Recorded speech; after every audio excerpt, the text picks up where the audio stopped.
I thank you for coming back to the conversation. We're talking about both sides and really the many layers to being biracial. Dana Ferris Fisher, Diamond Beeler, and Kip Woodner back with us. I want to jump back into how your childhood, middle school, high school experiences and neighborhood experiences played a role into where you decided to go to college.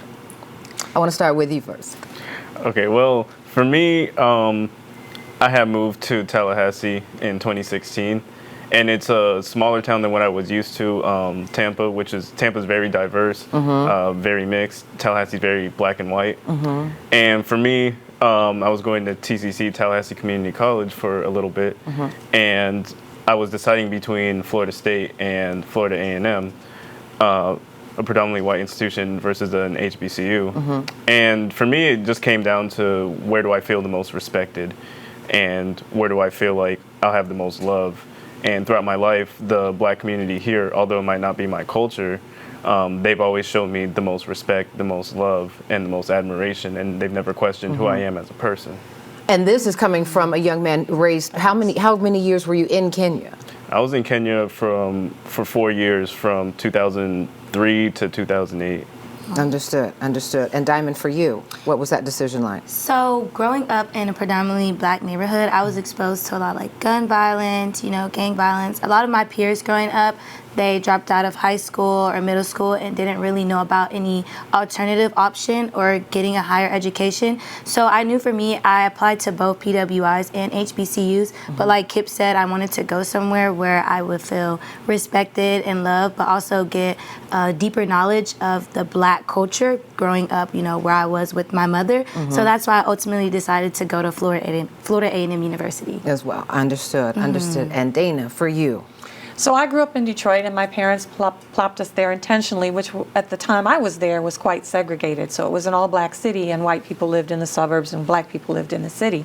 So it never occurred to me that we couldn't be anything, because everything that I saw, judges, lawyers, architects, they were all black. So I said, well, people keep talking about racism and discrimination. I don't know what that experience is like, so I better go to a PWI so that I can understand white culture and how to deal with white culture and how to move in white spaces. So I chose to go to Harvard. And the experience for you, obviously, let's be very clear, right? Every college is going to have a different experience. For you, you had some eye-opening moments in college, called things you had never been called before. Explain. So freshmen, at Harvard, they have freshman week, which is where all the freshmen come before the upperclassmen, the sophomores and above.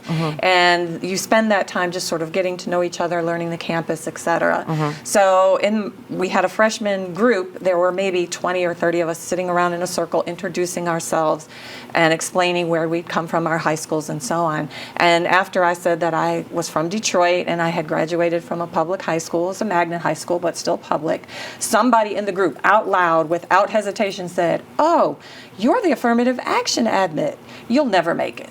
And I was thinking, what in the world? Why would you think that? Even if I am the affirmative action admit, why would you think I'm not capable? Why would you think I'm not qualified? Why would you think I can't graduate just like you? And that threw you off because you had, even though there had always been questions about, quote unquote, what are you? And you look this, you look that. No one had ever reduced you to being a label that is not, that could not succeed, associated with not being able to. No, in Detroit, people knew that I was, they knew that I was something else. But once they realized that culturally I aligned with African American culture, I was in. I didn't have any problems. So for someone to suggest that I could not be accomplished or could not do something because of some perceived race was like, what are you talking about? Why is this happening? Kip, for you, you had an experience when you were a much younger boy that really put some things in perspective for you in terms of how the world saw you. Yeah, growing up, I was in Boy Scouts. I was a member of Boy Scouts. And the other members in my troop, they used to poke fun at me. Oh, you're this and that because you're black, you're gonna disappear in the woods when we play manhunt. It was small things like that, and that really taught me, I think, more how the white world saw me more than anything else.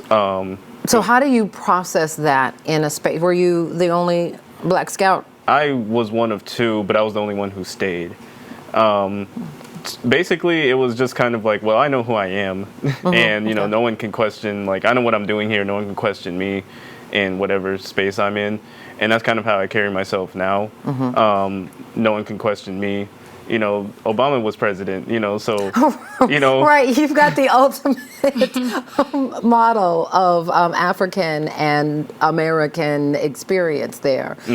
So what do you hope would change? I mean, are you at a point where you feel like you were, quote unquote, tired of having to explain who you are and just wish that you could, quote unquote, just be? And I see you give me the eye of there's no just be. Well, there isn't just be. I mean, are we tired of it? Of course, we've been tired of it for years and years, but it doesn't change. And yes, there are more biracial people, but that doesn't change the experience. Just because there are more of us, it does now give them hair products that my mother didn't have access to, for example. Oh my gosh, I didn't, yeah. But it does not change the experience of people need you to pick a side. You have to pick a side. You don't have an option but to pick a side. And that doesn't change whether Obama's president or not.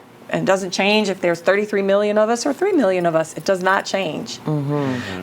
So the lesson then for, I don't want to say the rest of us, because I'm like, you know, I see Black and I see human and I see that we all have a story to share. Right. But what would you hope from your perspective? Personally, I hate being put into a box or like a category. For me, I always felt like I was too Black for the white kids or too white for the Black kids. Even when I tell people that I am of mixed race, they're like, oh, who's white, your mom or your dad? And I always say my mom. Their first thought always is, well, I could tell based off the way that I talk or the way that I present myself, like comparing me to other people of race, which is really annoying because like we mentioned earlier, I grew up in a predominantly Black neighborhood. You know, I'm a product of my environment, but I continue to be the person that I am for myself and for my future. So I would just hope people would understand that, you know, you shouldn't judge people off of, you know, their background. They're their own individual person. That's a good place to pause right there. We're going to continue this conversation after the break. Thank you so much for watching. I really appreciate it. And I really want to thank you for season 3 of Portia. It's because of loyal viewers like you that we keep getting to share this daily dose of positivity all across the country. So just a reminder, I still need you to like, comment, and subscribe. And go ahead and tell your friends. You can catch us now in Orlando, in San Francisco, in Atlanta, and all across the country on Fox Soul. Tell your friends. We'll see you soon on Portia.